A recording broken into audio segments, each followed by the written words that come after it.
Word of God today 3-ാം മണിക്കൂർ. പുറപ്പാട് പുസ്തകം 16-ാം അധ്യായം 27 മുതൽ വാക്യങ്ങൾ. 7-ാം ദിവസം ജനങ്ങളിൽ ചിലർ അപ്പം ശേഖരിക്കാനായി പുറത്തിറങ്ങി, എന്നാൽ ഒന്നും കണ്ടില്ല. അപ്പോൾ കർത്താവ് മോശയോട് ചോദിച്ചു, നിങ്ങൾ എത്ര നാൾ എൻ്റെ കൽപ്പനകളും നിയമങ്ങളും പാലിക്കാതിരിക്കും? കർത്താവ് നിങ്ങൾക്ക് സാബത്ത് നിശ്ചയിച്ചിരിക്കുന്നു.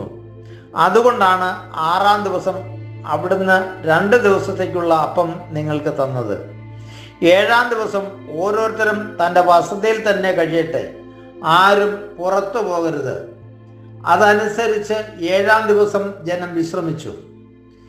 ഇസ്രായേൽക്കാർ അതിന് മന്ന എന്ന് പേര് നൽകി. അത് കൊത്തമ്പലേരി പോലെ ഇരുന്നു, വെളുത്തതും തേൻ ചേർത്ത അപ്പത്തിൻ്റെ രുചിയുമുള്ളതും ആയിരുന്നു. മോശ പറഞ്ഞു, കർത്താവിൻ്റെ കൽപ്പന ഇതാണ്: ഈജിപ്തിൽ നിന്ന് ഞാൻ നിങ്ങളെ കൊണ്ടുപോരുമ്പോൾ മരുഭൂമിയിൽ വെച്ച് നിങ്ങൾക്ക് ഭക്ഷിക്കാൻ തന്ന ഈ അപ്പം നിങ്ങളുടെ പിൻതലമുറകൾ കാണുന്നതിന് വേണ്ടി അതിൽ നിന്ന് ഒരു ഓമർ എടുത്ത് സൂക്ഷിച്ചു വെക്കുവിൻ.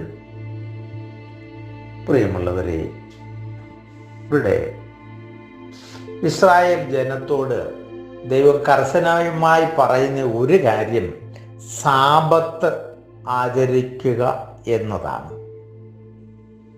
സാബത്ത് ആചരിക്കുവാൻ ദൈവം കൽപ്പിച്ചത് ലംഘിച്ചുകൊണ്ട് അന്നും അപ്പം പെറുക്കുവാൻ പുറത്തിറങ്ങിയത് ദൈവം കണ്ടിട്ട് മോശയെ വിളിച്ച് ശകാരിക്കുന്നതാണ് നാം കേട്ടത്. പ്രിയമുള്ളവരെ, ഞായറാഴ്ച, അതായത് സാബത്ത് ദിവസം പരിശുദ്ധമായി ആചരിക്കുവാൻ, വിശ്രമിക്കുവാൻ, ദൈവത്തോട് കൂടെ ആയിരിക്കുവാൻ ദൈവം ഇസ്രായേൽക്കാർക്ക് കൊടുത്ത ദിനമാണ്. കഴിഞ്ഞ ദിവസം നമ്മൾ കണ്ടു, ഞായറാഴ്ച ദിവസം നമ്മൾ എത്ര വിശുദ്ധമായി ആചരിക്കണമെന്നതിൻ്റെ സൂചന അവിടെ നമുക്ക് നൽകപ്പെടുന്നുണ്ട്. ഇന്ന് ഞായറാഴ്ചയുടെ വിശുദ്ധിയെക്കുറിച്ച് നമുക്കറിയാം. എന്നാൽ നമ്മൾ പലരും അത് അവഗണിച്ച് നമ്മുടേതായ വ്യാപാരങ്ങളിൽ ഏർപ്പെടുന്നതിൽ നിന്ന് പിന്തിരിയണമെന്നുള്ളൊരു ആഹ്വാനം ദൈവം നമുക്കിവിടെ തരുന്നുണ്ട്. ഞായറാഴ്ച ദൈവത്തോടൊപ്പം ബലിയർപ്പണത്തിൽ പങ്കുചേർന്ന് സ്വസ്ഥമായിട്ട് വീടുകളിൽ കഴിയേണ്ടതാണ്. അത് നമ്മുടെ ദൈവത്തോടുള്ള കൂട്ടായ്മയാണ്.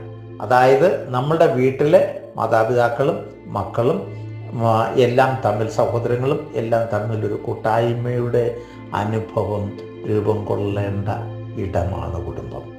ആ തലത്തിൽ നമ്മുടെ കുടുംബങ്ങളെ ക്രമപ്പെടുത്തുവാൻ ദൈവം ആഗ്രഹിക്കുന്നു എന്നതിൻ്റെ ഒരു സൂചനയാണ് നമുക്കിവിടെ നൽകപ്പെടുന്നത്.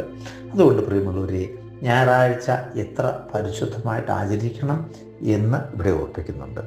2, ഇസ്രായേൽ ജനം ഈജിപ്തിൽ നിന്ന് പോന്നപ്പം 40 വർഷക്കാലം അവർക്ക് ഭക്ഷിക്കുവാൻ ദൈവം കൊടുത്ത മന്ന എടുത്ത് നിങ്ങളുടെ പിൻതലമുറക്കാരുടെ സാക്ഷ്യത്തിനായി സൂക്ഷിക്കുവാൻ ദൈവം പറയുകയാണ്.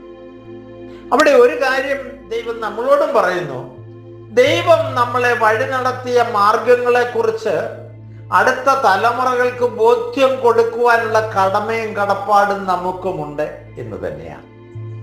പലപ്പോഴും ഇന്ന് കഴിഞ്ഞ കാലഘട്ടത്തെക്കുറിച്ച് കേൾക്കണ്ട എന്ന് പറയുന്ന മക്കളുടെ കാലഘട്ടമായത്. കഴിഞ്ഞ തലമുറയിൽ നമ്മുടെയൊക്കെ കുടുംബങ്ങളിൽ ഉണ്ടായിരുന്ന ദാരിദ്ര്യവും ബുദ്ധിമുട്ടുകളും കഷ്ടപ്പാടുകളും ഇന്ന് വേണ്ട.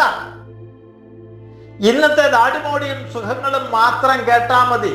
കഴിഞ്ഞ കാലം നിങ്ങൾ എങ്ങനെയാ ജീവിച്ചിരുന്നെന്നുള്ളത് ഞങ്ങൾക്ക് അറിയേണ്ട കാര്യമില്ല എന്ന് പറയുന്ന, എന്ന് ചിന്തിക്കുന്ന ഒരു തലമുറ, അത് ദൈവത്തെ മറന്നുപോകുന്ന തലമുറയാണെന്നുള്ളതിൻ്റെ അടയാളമാണ്. ദൈവം അവരോട് പറഞ്ഞു, ദൈവമായ കർത്താവ് ഞാനാണ്. ഞാൻ നിങ്ങൾക്ക് 40 വർഷം നിങ്ങളുടെ മരുഭൂമിയിൽ, ഈ മരുഭൂ യാത്രയിൽ നിങ്ങൾക്ക് ഭക്ഷിക്കാൻ ആകാശത്തു നിന്ന് മന്ന ഭക്ഷിച്ചത് ഞാനാണെന്ന് നിങ്ങളുടെ പിൻതലമുറക്കാരറിയണം. അങ്ങനെ പിൻതലമുറ കർത്താവിൽ ആശ്രയിച്ച് ജീവിക്കുവാനുള്ള ഒരുക്കം അവിടെ കൊടുക്കണമെന്ന് തന്നെയാണ്. ഇന്ന് നമ്മൾ കൈമാറിക്കൊടുക്കുന്നതിൽ എവിടെ നിൽക്കുന്നു എന്ന് നമുക്ക് ചിന്തിക്കാം.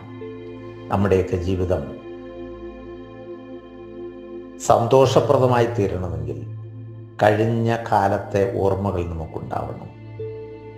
വേരില്ലാത്ത വൃക്ഷം മറിഞ്ഞു പോകും, അടിത്തറയില്ലാത്ത ഭവനം വീണുപോകും. ഈ ബോധ്യം നമുക്ക് ഏവർക്കും ഉണ്ടാകട്ടെ. പിതാവിൻ്റെയും പുത്രൻ്റെയും പരിശുദ്ധാത്മാവിൻ്റെയും നാമത്തിൽ ആമേൻ.